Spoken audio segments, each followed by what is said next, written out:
Our story begins with Kobe Bryant, who was accused of rape in 2003. All you need to know about this case is that he was defended by lawyer Pamela Mackey, who also defended Casey Anthony and Harvey Weinstein. I will not go into the sordid details of that night, but what transpired is nothing short of bizarre. After the rape case, Kobe signed a 7-year contract for over $136 million. Kobe had a major transformation and created an alter ego called the Black Mamba.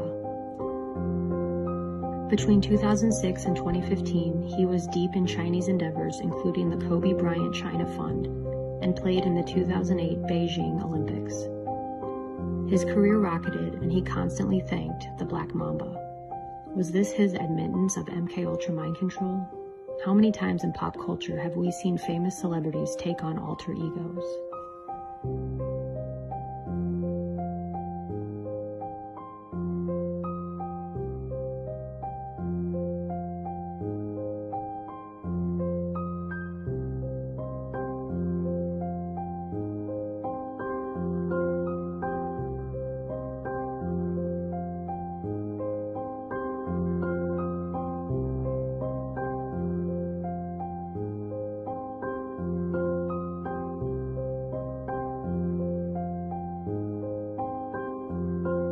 He once said, "I had to separate myself. It felt like there were so many things coming at once. It was just becoming very, very confusing. I had to organize things, so I created the Black Mamba." If you are new to this subject, you might be thinking, it's just an act, it's just Hollywood. It's not. At the highest levels, you cannot reach mass fame without sacrificing something or being controlled. Just ask Roseanne Barr about MKUltra in Hollywood. You've been a Hollywood insider for so long, yet you've been vocal for so long. I mean, how challenging is it to see your colleagues across Hollywood lacking for the Obama administration when they have so much power and influence that they could single-handedly shape the dialogue when so many people are watching them? Well, I think that, this is a culture of fear, and nobody's more afraid than people in Hollywood. They're afraid that they'll drop out of the top, They're afraid that they'll drop from the bottom of the pyramid. I go to Hollywood parties, or, occasionally I go to Oscar parties and things like that. And people, big stars, people will grab me by the arm and take me aside and say, "I just want to thank you for the things you say." And it blows my mind, but that's the culture. It's a culture of fear for sure. And it's a big culture of mind control too. MKUltra mind control rules in Hollywood. If you don't know, Google that and look into it. Kobe then went on to write a number of occult children's books involving inner magic. The last children's book he was writing was deleted by the author after Kobe died. The author claimed, "I deleted it. It wouldn't benefit anyone." His basketball stardom continued to rise, making millions, getting more endorsement deals, which eventually led him to his next endeavor. In 2013, Kobe Bryant partnered with Jeff Steibel and created Bryant and Steibel, a venture capital firm focusing on developing technology, gaming, data, and media. For those that don't know, Jeff Steibel looks like Charles Manson and has started pro-transhumanism companies that implanted computer chips onto people's brains to enable control of electrical devices through thought. He innovated the convergence of mind and machine, among other creepy ventures. When Bryant and Steibel went public at the New York Stock Exchange, Bryant was introduced to Cindy Me. Cindy is the creator of an online children's education initiative called VIP Kid, which is backed by the Chinese Communist Party out of Beijing. Chinese President Xi stated, "All education will be the training basis for the next red generation, creating the future socialists." After meeting Cindy, Kobe wrote her a $1 million check to help fund VIP Kid. VIP Kid went on to recruit 600 students and 3,000 teachers from the United States. If you're up on current events, you will know there is a divide among Taiwan and China. Taiwan wants independence, and the U.S. is one of their biggest allies. Some of the teacher recruits for VIP Kids were discussing the Taiwan issue, and they were kicked out and sent home. Wendy Deng is the only board member of VIP Kids. Deng is from the Shandong province of China, but currently resides in New York City. She has a famously cozy relationship with Jared Kushner and Ivanka Trump. In 2017, counterintelligence officials warned Jared Kushner that Wendy Dang might be using their relationship to spy for the Chinese government. Wendy was also married to media mogul Rupert Murdoch. And let's not forget Dianne Feinstein and her Chinese spy, her driver of 30 years. There is a list on Wikipedia of the known Chinese spies who were caught, and it has become quite the concern in 2020 amidst the coronavirus outbreak. Another investor of VIP Kids is a Chinese billionaire, Jack Ma, from the Alibaba Group. Jack Ma hired Kobe Bryant to participate in a startup called Fun88, which is an online casino and gaming website, which is now currently owned by Joseph C. Lewis. Joseph C. Lewis teamed up with George Soros on foreign exchange trade deals and is the main investor in Tavistock, and in 2007 made an $864 million investment in Bear Stearns. Jeffrey Epstein joined Bear Stearns in 1976, climbed the social ladder by giving the bank's wealthiest clients, such as Seagram president Edgar Bronfman, on tax mitigation strategies.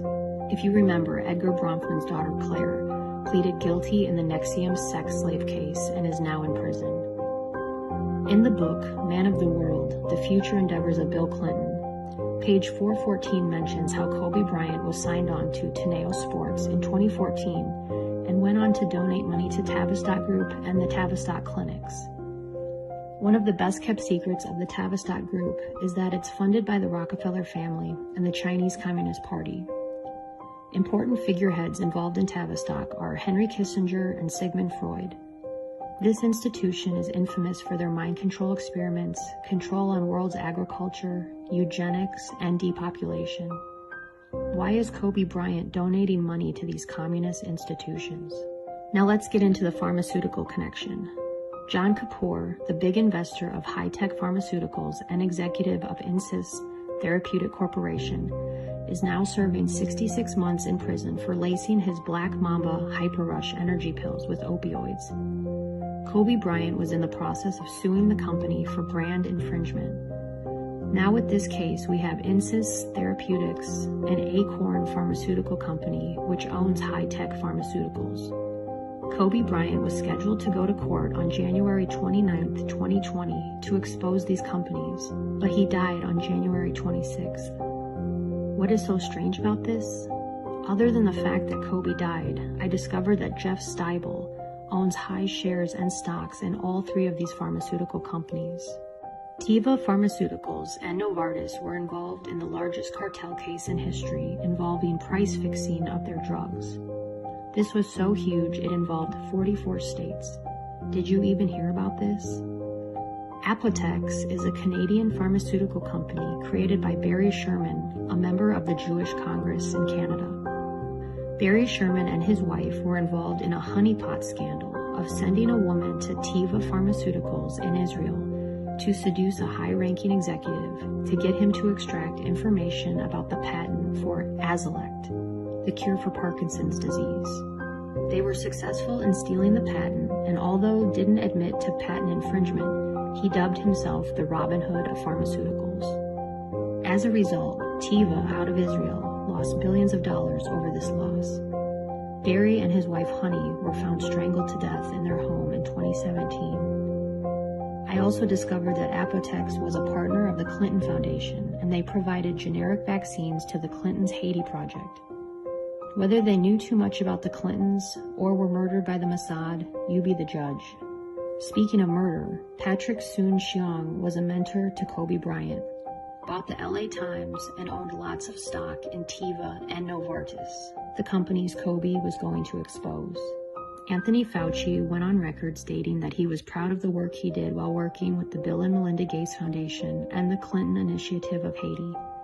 Fauci is also a member of the Populations Institute with Bill Gates. COVID-19 is starting to look like a political tool used for global positioning, which brings me to the Belt and Road Initiative. The Belt and Road Initiative was launched in 2013 by President Xi to develop and collect investments that would stretch from Asia to Europe, significantly expanding China's economic and cultural influence on the world. Some countries, like the United States, saw this as China's Trojan horse that could potentially have negative consequences and allow them to expand their military. The countries that have aligned themselves with China's political initiative are not being hit with COVID. The countries that are at odds with the initiative have been hit hard. Coincidence? There is another theory about Trump's trade deal with China. Could that have been another victim of the COVID-19 outbreak? The Bryant Institute bought the coronavirus patent in 2018, which is funded by the Bill and Melinda Gates Foundation. Novartis bought the coronavirus patent from the Chiron Corporation in 2006. During the same year, Novartis bought out the Chiron Corporation and it no longer exists. You can still see the coronavirus filing of 2004 on the U.S. and Patent Trademark website. So if this was a Chinese psyop, why are there thousands of Chinese dying from COVID-19? If you look at the provincial map of COVID-19 affected areas of China, you will see that Beijing is hardly affected. Beijing is the epicenter of communist power. Where do Bill and Melinda Gates have their office in China? Beijing. When you look at the areas being hit hard by COVID-19, you have Guangdong, which was the hotspot for SARS back in 2003, Wuhan, where the infamous Wuhan Institute is located, and Hong Kong, coincidentally where the anti-government protests were taking place just before COVID-19 broke out. Remember Daryl Morey, the general manager of the NBA, tweeted in support of the Hong Kong protesters? His tweet ended a long-time relationship with China, and Kobe Bryant never said a word. So where does this leave America? The answer is, I don't know. What I do know is this seems to be the biggest global conspiracy in the history of the world. Is this a communist takeover? Or is China just a pawn for the global elite? If you aren't familiar with Project Bluebeam, I will give you a quick synopsis. It's basically the elitists' plan to take over the world.